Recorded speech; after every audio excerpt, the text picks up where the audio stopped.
नमस्कार विद्यार्थियों, श्रीमती मोहरी देवी तापड़िया कन्या महाविद्यालय जसवंतगढ़ के YouTube चैनल पर एक बार पुनः आपका हार्दिक स्वागत और अभिनंदन है। मैं प्रवक्ता चंद्र प्रकाश गुर्जर। आज की क्लास हमारी BA द्वितीय वर्ष के छात्रों हेतु इतिहास विषय की होगी। इतिहास विषय के दौरान अगर बात की जाए तो निरंतर राजस्थान के इतिहास का हम अध्ययन करें। राजस्थान के इतिहास के तहत जो राजपूतों की जीवन पद्धति और उनके आदर्शों के बारे में हम पढ़ रहे हैं। मूलतः अगर बात की जाए तो राजपूत शासकों की जो जीवन पद्धति के बारे में पढ़ रहे हैं। जीवन पद्धति के बारे में हमने बात की थी। किसी भी समाज या जाति की जीवन पद्धति को जानने के लिए ज़रूरी है कि उस जाति के रीति रिवाजों और शिष्टाचार के नियमों को जाना जाए। उसी के आधार पर उस समाज या जाति के जीवन पद्धति के बारे में जाना जा सकता है। जिसके तहत बात की जाए तो राजपूत समाज में जो रीति रिवाजों के बारे में अगर जिक्र किया जाए तो रीति रिवाजों का हिस्सा क्या होते हैं? त्यौहार होते हैं। तो त्योहारों के तहत हम जो गणगौर पूजन के बारे में बात की थी, हमने देखा किस तरीके से जो गणगौर पूजन का त्यौहार, जो राजपूतों के द्वारा जो गणगौर का त्यौहार बड़ी धूमधाम से मनाया जाता था और विभिन्न राजपूत रियासतों में जो विभिन्न तौर तरीकों के माध्यम से जो ये गणगौर का त्यौहार मनाया जाता था। जिसके तहत सर्वाधिक जो गणगौर की सवारी कहाँ की प्रसिद्ध होती है? जयपुर की सर्वाधिक प्रसिद्ध होती है। उसके अलावा उदयपुर रियासत में जो मनाने का तरीका, बूंदी रियासत है जहाँ घींगा गणगौर मनाई जाती है। और उसके अलावा जो विभिन्न रियासतों में विभिन्न तरीकों से जो गणगौर का त्यौहार मनाया जाता है। आज उसी कड़ी के क्रम में हम जो रामनवमी के त्यौहार के बारे में बात करें। लेकिन उससे पहले हम आज जो जिस बिंदु पे चर्चा करने वाले हैं वो विक्रम संवत है। ठीक है, विक्रम संवत पे हम चर्चा क्यों कर रहे हैं कि राजस्थान के अधिकतर त्यौहार है, जो सारे त्यौहार हम देखेंगे विक्रम संवत पे आधारित होते हैं और विक्रम संवत की तिथियों के अनुसार ही उन त्यौहारों को मनाया जाता है। एक तो है जो हमारे ग्रेगरियन कैलेंडर है ईस्वी सन वाला, और उसके अलावा जो विक्रम संवत है हमारे जो आप देखोगे परिवारजन में बूढ़े जो दादा दादी है वो सारी तिथियों के आधार पे जो त्योहारों को देखते हैं कि कौन सी तिथि को कौन सा त्यौहार होता है, ये उसी के आधार वो क्या है? विक्रम संवत है। विक्रम संवत के बारे में हमने क्लास में पहले भी चर्चा की थी थोड़ी बहुत। आज हम इसके महीनों के बारे में विस्तृत रूप से चर्चा करेंगे। तो विक्रम संवत की शुरुआत कब होती है? 57 ईस्वी पूर्व होती है। 57 ईस्वी पूर्व, 57 ईस्वी पूर्व बोले तो BC, बिफोर क्राइस्ट होती है। यानी ईस्वी सन के शुरू होने के 57 वर्ष पहले क्या शुरू हो जाता है? विक्रम संवत शुरू हो जाता है। अगर ईस्वी सन से हमें विक्रम संवत निकालना होता है, अभी तुम देखो कि 2021 चल रही है, 2021 में आप क्या करोगे? 2021 में 57 जोड़ दो, 2021 में आप 57 जोड़ दो। 2021 चल रही है कौन सी? ईस्वी सन, और इसमें 57 जोड़ दो, कितने आ रहे हैं?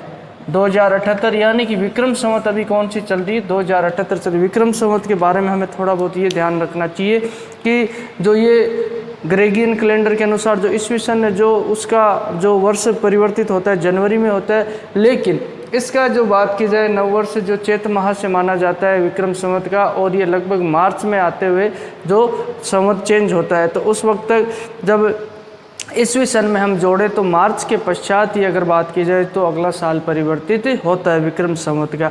इस बात का हमें थोड़ा ध्यान रखना होगा।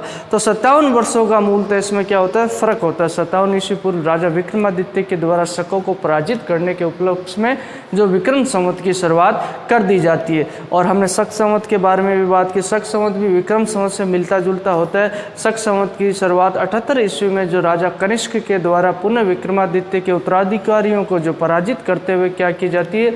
शक संवत की स्थापना की जाती है।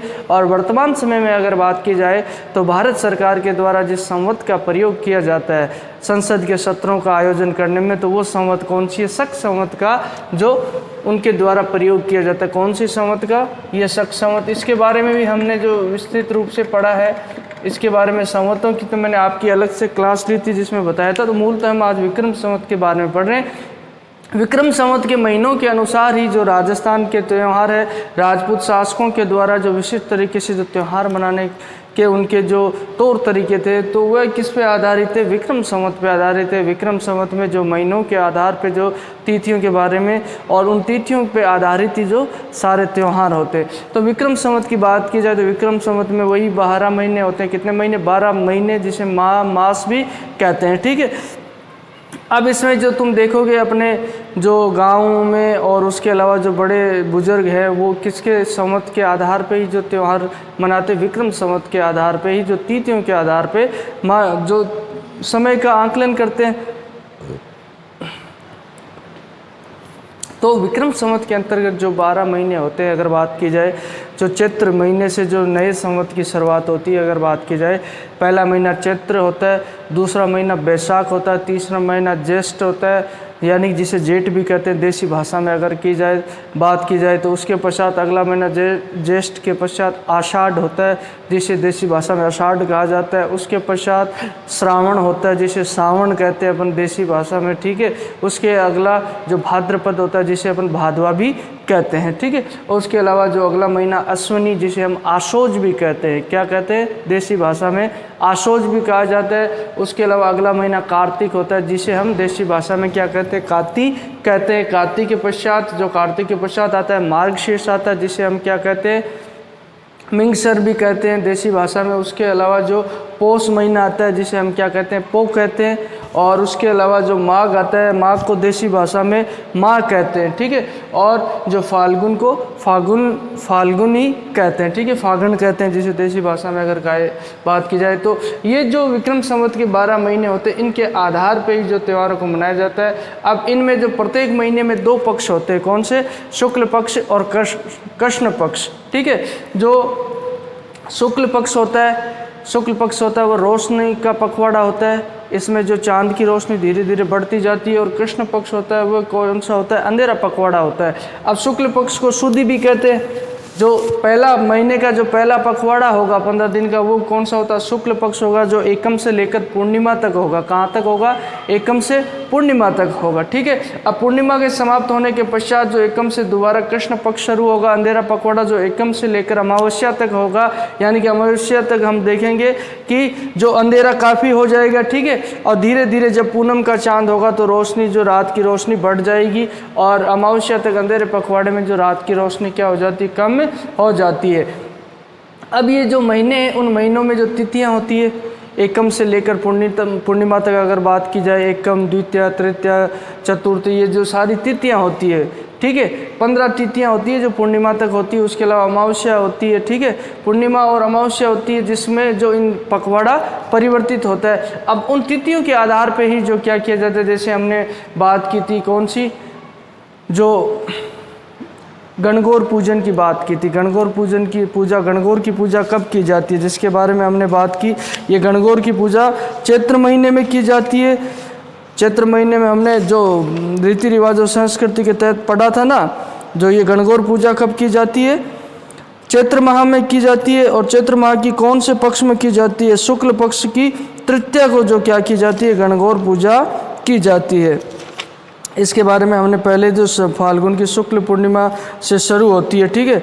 और जो अमावस्या तक जो बात की जाए, चैत महीने की जो शुक्ल पक्ष की तृतीया है, वहाँ तक गणगौर पूजन लड़कियों के द्वारा किया जाता है। और उसके पश्चात चैत्र माह में जो शुक्ल पक्ष होता है, शुक्ल पक्ष, इसकी जो तृतीया होती है, तृतीया यानी जिसे हम तीज कहते हैं, चैत महीने की जो तीज होती है, उसमें क्या मनाया जाता है, गणगौर का त्यौहार मनाया जाता है, जिसके बारे में हमने जिक्र किया था। और वह फाल्गुन महीने की जो पूर्णिमा के पश्चात, जो होलिका दहन होने के पश्चात जो गणगौर पूजा शुरू हो जाती है।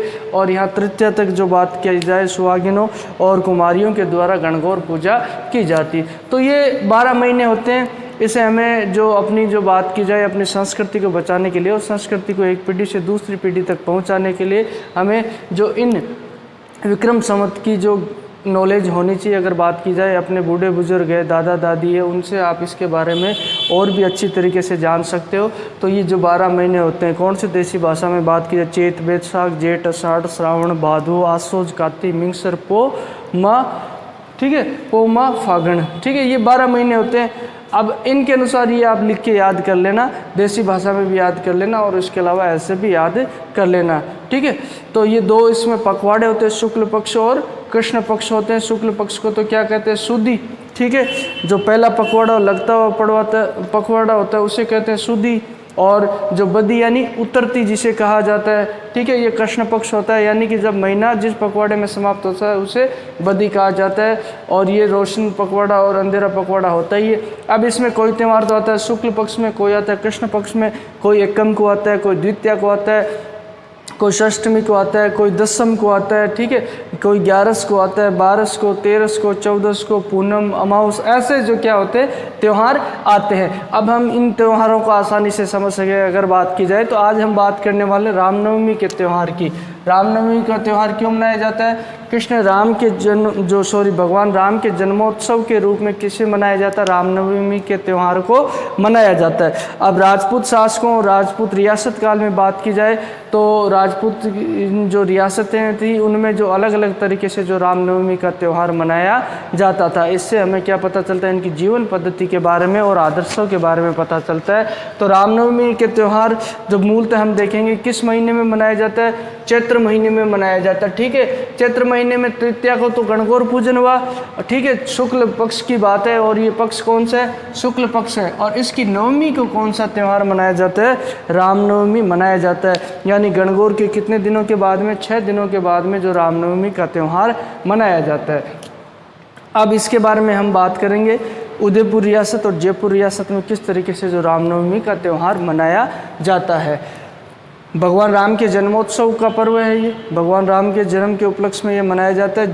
उदयपुर रियासत की बात करते हैं तो उदयपुर रियासत में रामनवमी के त्यौहार के दिन जो उदयपुर रियासत में तोपों के द्वारा जो क्या की जाते, फायर किया जाता था, यानी तोपों से गोले दागे जाते थे। रामनवमी के उपलक्ष्य में जो भगवान राम के जन्म के उपलक्ष्य में त्यौहार मनाते हुए जो उनके द्वारा तोपों से फायरिंग की जाती, गोले दागे जाते थे और मंदिरों में भजन कीर्तन का आयोजन किया जाता। तुम देखो कि रामनवमी के दिन वैसे भी कृष्ण जन्माष्टमी और रामनवमी, कृष्ण जन्माष्टमी की हम आगे बात करेंगे, तो उस दिन क्या होता है? जो मंदिरों में भजन कीर्तन किया जाता है रात्रिकालीन, ठीक है। और उसके अलावा बात की जाए जो मंदिरों का पुजारी होता था उसके द्वारा जो राजमहलों के लिए जो पंजीरी और पंचामृत है उसका प्रसाद बनाकर भिजवाया जाता था। तुम देखो रामनवमी के अवसर में भी जो पंजीरी बनाकर, ये प्रथा हमें अभी भी देखने को मिलती है। घरों में कई मंदिरों के द्वारा बंटवाई जाती है, मंदिरों में वो भी जो पंजीरी के रूप में प्रसाद बनाया जाता है। तो ये जो उदयपुर में देखा जाए तो इस तरीके से रामनवमी का त्यौहार मनाया जाता था। उसके अलावा जयपुर की बात करते हैं। जयपुर रियासत जो आमेर रियासत है जिसके बारे में हमने पढ़ा था, जिसके तहत मान सिंह के बारे में पढ़ा था हमने, भारमल के बारे में पढ़ा था और जसवंत सिंह के बारे में पढ़ा था, मिर्जा राजा जसवंत सिंह, ठीक है। तो इसमें जयपुर में क्या होता है? जयपुर राजघराने की बात की जाए तो किस तरीके से रामनवमी का त्यौहार मनाया जाता था। जो चंद्र महल है वहाँ किले के अंदर चंद्र महल के पास जो सीताराम द्वार मंदिर में हवन पूजन होता था। सीताराम यानी कि राम जी का मंदिर था, सीताराम मंदिर था, उसी में जो हवन पूजन पूजा वगैरह और ये भजन कीर्तन करवाए जाते थे और महाराजा वहाँ आकर दर्शन करते थे। खुद रामनवमी के अवसर पर अगर बात की जाए तो इस तरीके से जयपुर में भी रामनवमी का त्यौहार मनाया जाता था। और इस दिन ये प्रथा भी रहती है, तुम देखते हो रामनवमी के दौरान आज भी घरों में देखने को मिलता है कि लोगों के द्वारा जो क्या रखा जाता है, व्रत रखा जाता है। तो इस तरीके से रामनवमी का त्यौहार मनाया जाता था।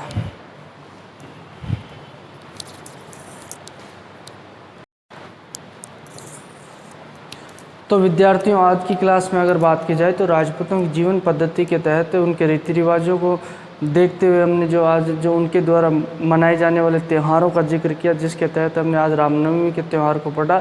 लेकिन मूलतः हमने जो आज विक्रम संवत के बारे में पढ़ा, विक्रम संवत के कितने महीने होते हैं, 12 महीनों के बारे में, और विक्रम संवत में कौन से पक्ष होते हैं, शुक्ल पक्ष, कृष्ण पक्ष, किसे सुदी कहा जाता है, किसे बदी कहा जाता है, और कि तिथियों के अनुसार जो अपने जो राजस्थान के सारे त्यौहार मनाए जाते हैं उसी पर आधारित होते हैं। और इसको समझने से हमारे अगर बात की जाए तो इन त्योहारों को और इनकी तिथियों को समझने में क्या हो जाएगी, आसानी हो जाएगी। और मूलतः हमने देखा गणगौर पूजन के बारे में, गणगौर के त्यौहार के बारे में पहले जिक्र किया था। उसके पश्चात आज की क्लास में हमने जो रामनवमी के बारे में जिक्र किया और किस तरीके से विक्रम संवत का कब शुरू हुई थी, 57 ईस्वी पूर्व शुरू हुई थी, और वर्तमान समय में कौन सी विक्रम संवत चल रही है, तो उसी के अनुसार हमारे सारे त्यौहार आते हैं। राजस्थानी संस्कृति की भी अगर बात की जाए तो सारे त्यौहार इन विक्रम संवत के अनुसार भारतीय संस्कृति की बात की जाए तो ये विक्रम संवत के अनुसार ये सारे, चाहे दीपावली हो, होली हो, कोई से भी त्यौहार हो, बड़े त्यौहार हो, चाहे छोटे त्यौहार हो, तीज का त्यौहार हो, चाहे गणगौर का त्यौहार हो, ये रामनवमी का त्यौहार हो, कृष्ण जन्माष्टमी का त्यौहार हो, सारे त्यौहार किस पे आधारित होते हैं?